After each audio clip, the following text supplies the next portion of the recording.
Welcome to all. बेटा हमने exercise 1.1 को रिवीजन के लिए स्टार्ट किया था। उसमें हमारा लास्ट क्वेश्चन है शून्य का व्युत्क्रम क्या है।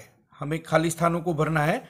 देखिए शून्य के नीचे हमारे पास कुछ भी हो सकता था और यदि हम उसका उल्टा करते हैं तो ये हमारे पास अपरिभाषित होता है, यानी कि शून्य का हम व्युत्क्रम नहीं निकाल सकते। हम कहेंगे कि शून्य का व्युत्क्रम नहीं है।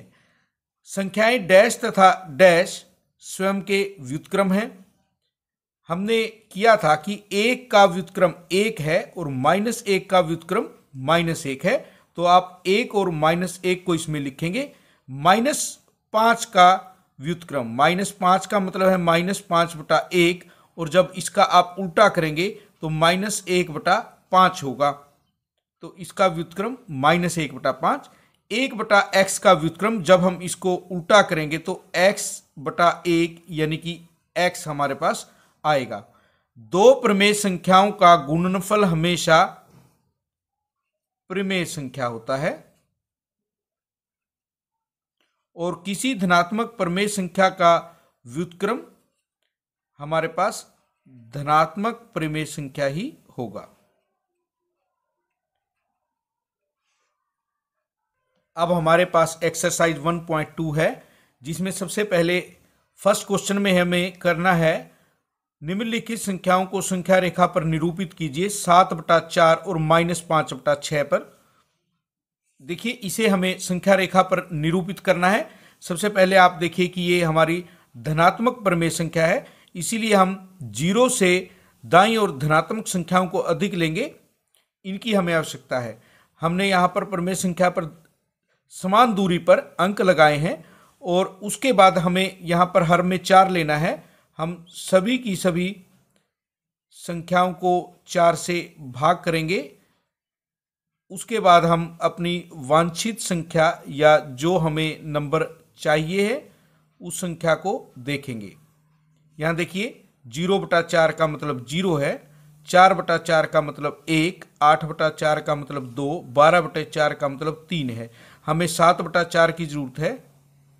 यहाँ 1 और 2 के बीच में 7/4 हमें मिलेगा, तो हम कह सकते हैं कि ये जो हमारा है 7/4 है। नेक्स्ट -5/6 है, क्योंकि -5/6 जो ऋणात्मक संख्या है, हम शून्य से बाईं ओर की ऋणात्मक संख्याएं अधिक लेंगे और यहाँ पर हर हमारा 6 है। हम सभी संख्याओं को 6 से भाग करते हैं।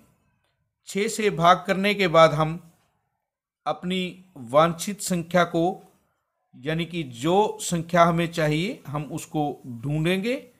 संख्या रेखा पर इस प्रकार आप इन संख्याओं को दर्शाएंगे। यहाँ पर हमारे पास -5/6 संख्या है जिसकी हमें जरूरत है। आप देखिए 0/6 हमारा 0 है, -6/6 -1 है, ये हमारा -2 है।